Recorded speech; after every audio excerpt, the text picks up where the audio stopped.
ഞങ്ങളെ ഇവിടെ തീരെ പ്രതീക്ഷിച്ചു കാണില്ലല്ലേ? മാധവനായിരുന്നു അത് ചോദിച്ചത്. ആ മുഖത്ത് വല്ലാത്തൊരു പുച്ഛം നിറഞ്ഞു നിന്നിരുന്നു. അത് സിദ്ധുവിന് മനസ്സിലായി. സിദ്ധു മറുപടി ഒന്നും നൽകിയില്ല. അടുത്തായിട്ട് ഇട്ടിരുന്ന ഒരു ചെയറിലേക്ക് അവൻ ഇരുന്നു. ബാല, എല്ലാവർക്കും കുടിക്കാൻ എന്തെങ്കിലും എടുക്ക്. അവൾ സിദ്ധു പറഞ്ഞതിന് ഒന്ന് മൂളിക്കൊണ്ട് മറുപടി നൽകി അടുക്കളയിലേക്ക് പോയി. നിനക്കിപ്പോൾ എങ്ങനെയുണ്ട് ദേവാ? അച്ഛനായിരുന്നു അത് ചോദിച്ചത്. ഞാൻ ഓക്കെയാണച്ഛാ, സിദ്ധു പറഞ്ഞു. ഞങ്ങൾ വന്നത് നിന്നെ തറവാട്ടിലേക്ക് തിരികെ കൂട്ടിക്കൊണ്ടു പോവാനാണ്. ഇളയച്ചൻ മാധവനാണ് അത് പറഞ്ഞത്. അതെ, ദേവനും കൂടി എത്തിയിട്ട് വേണം വിവാഹത്തിൻ്റെ തീയതി കുറിക്കാൻ, ജലജ പറഞ്ഞു. വിവാഹമോ? ആരുടെ വിവാഹം? ജിത്തു ചോദിച്ചു. ജിത്തുവിൻ്റെ ചോദ്യം ജലജയ്ക്ക് ഇഷ്ടമായിട്ടില്ല. അത് പണ്ട് മുതലേ അങ്ങനെയാണ്. ജലജയ്ക്ക് ജിത്തുവിനെ അത്ര ഇഷ്ടമല്ല. വേറെ ആരുടെ വിവാഹകാര്യമാണ് ഞങ്ങൾക്ക് തീരുമാനിക്കാനുള്ളത്? ഈ ഇരിക്കുന്ന ദേവൻ്റെയും ലച്ചുമോളുടെയും അല്ലാതെ. ജിത്തു ഒന്ന് ഞെട്ടി ജലജയുടെ ആ പറച്ചിലിൽ. എന്നാൽ സിദ്ധു ആവട്ടെ ഇതൊക്കെ എന്ത് എന്നുള്ള മട്ടിലിരിക്കുകയാണ്. ജിത്തു നോക്കുമ്പോൾ എല്ലാം കേട്ട് ആകെ ഷോക്കായി നിൽക്കുകയാണ്. തന്നെപ്പോലെ ബാലയും. എല്ലാവർക്കുമുള്ള ജ്യൂസുമായി വന്ന ബാല അവരുടെ സംസാരം കേട്ടിരുന്നു. വാ ബാല, വന്ന് എല്ലാവർക്കും കൊടുക്ക്. ജിത്തു അതും പറഞ്ഞ് അവളെ അവരുടെ അടുത്തേക്ക് പറഞ്ഞു വിട്ടു. അവൾ എല്ലാവർക്കും ജ്യൂസ് നൽകി. അവൾ വീണ്ടും അടുക്കളയിലേക്ക് തന്നെ പോകാൻ തുടങ്ങി. അവിടെ നിൽക്ക് ബാല. ഇളയമ്മയ്ക്കും അങ്കിളിനും ഇത് ആരാ എന്ന് മനസ്സിലായില്ലല്ലേ? ജിത്തു ബാലയെ ചൂണ്ടിക്കാട്ടി അവരോട് ചോദിച്ചു. ഞങ്ങൾക്കറിയാം ജിത്തു, ഇത് ദേവൻ്റെ ഭാര്യയല്ലേ? കഥകളൊക്കെ ഞങ്ങൾ അറിഞ്ഞു. ഇവൾ എങ്ങനെയാണ് ദേവൻ്റെ ഭാര്യ ആയതെന്നും. ഓഹോ, ഇതെല്ലാം അറിഞ്ഞിട്ട് തന്നെയാണോ ദേവൻ്റെ വിവാഹകാര്യം ഇളയമ്മ പറഞ്ഞത്? ജിത്തു തിരിച്ചു ചോദിച്ചു. അതെ, എല്ലാം അറിഞ്ഞിട്ട് തന്നെയാണ് വിവാഹകാര്യം ഞങ്ങൾ തീരുമാനിച്ചത്. ദേവൻ ഇഷ്ടപ്പെട്ട് വിവാഹം ചെയ്ത ഒന്നുമല്ലല്ലോ ഇവളെ. ഇവൾക്കും അതുപോലെ തന്നെയല്ലേ? അപ്പോഴത്തെ സാഹചര്യത്തിൽ ദേവൻ ഇവളെ വിവാഹം കഴിച്ചെന്ന് വെച്ച് ജീവിതകാലം മുഴുവൻ ദേവൻ ഇവളെ ചുമക്കണമോ? അല്ലെങ്കിലും മാടശ്ശേരി തറവാട്ടിലേക്ക് കയറി വരാൻ ഇവളെപ്പോലൊരു പെണ്ണിന് എന്ത് യോഗ്യതയാണുള്ളത്? ജലജയെ വാക്കുകൾ സൂക്ഷിച്ചുപയോഗിക്കുക.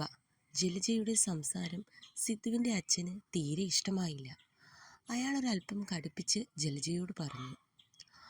അവൾ പറഞ്ഞതിൽ ഒരു തെറ്റുമില്ല ഏട്ടാ, ഭാര്യയെ പിന്തുണച്ച് മാധവനും പറഞ്ഞു.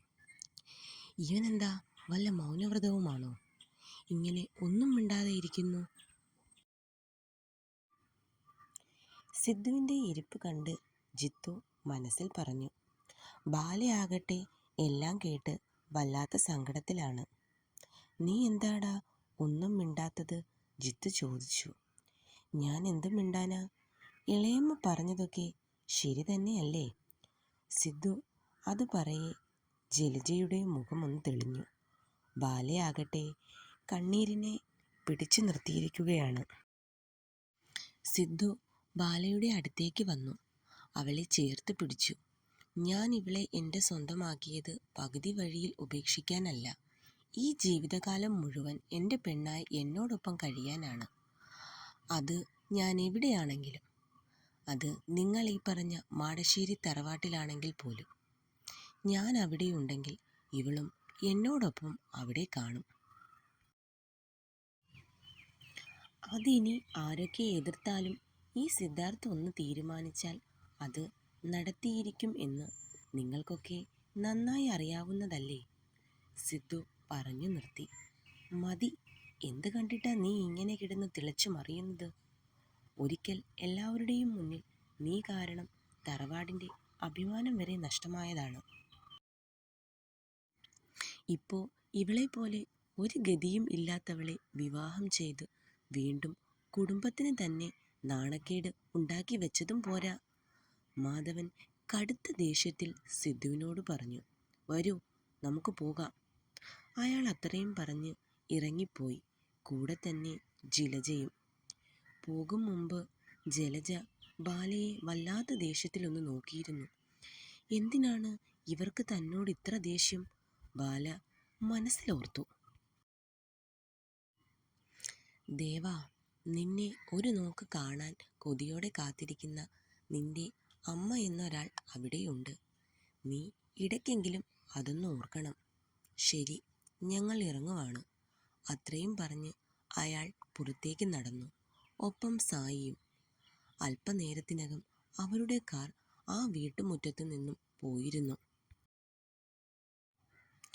അവർ പോയി കഴിഞ്ഞതും ബാല ഒന്നും മിണ്ടാതെ മുറിയിലേക്ക് പോയി. സിദ്ധു സെറ്റിയിലേക്ക് ചാരി കണ്ണുകൾ അടച്ചിരുന്നു. ഡാ, നീ ഇങ്ങനെ അപ്സെറ്റ് ആവാതെ. ഞാൻ എൻ്റെ വാശിക്കും ദേഷ്യത്തിനും വേണ്ടി അമ്മയെയും മുത്തശ്ശിയെയും ഒക്കെ സങ്കടപ്പെടുത്തിയോ? പക്ഷേ അവർ ആരും അന്ന് എന്നെ ഒന്ന് മനസ്സിലാക്കാൻ പോലും ശ്രമിച്ചില്ല. സിദ്ധു, നീ ബാലയോട് എല്ലാം തുറന്ന് സംസാരിക്ക്. ഇനിയും അവൾ മാത്രം എന്തിനാണ് ഒന്നും അറിയാതെ ഇരിക്കുന്നത്? അവളോട് എല്ലാം പറയാനുള്ള നേരമായിരിക്കുന്നു. എങ്കിൽ ഞാൻ ഇറങ്ങുവാ, ജിത്തു അവനോട് പറഞ്ഞ് വീട്ടിലേക്ക് പോയി.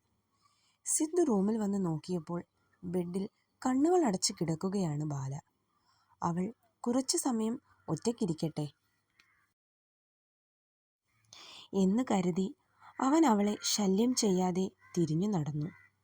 തന്നെ വന്ന് നോക്കിയിട്ട് പോകുന്ന സിദ്ധുവിനെ അവൾ കണ്ടിരുന്നു.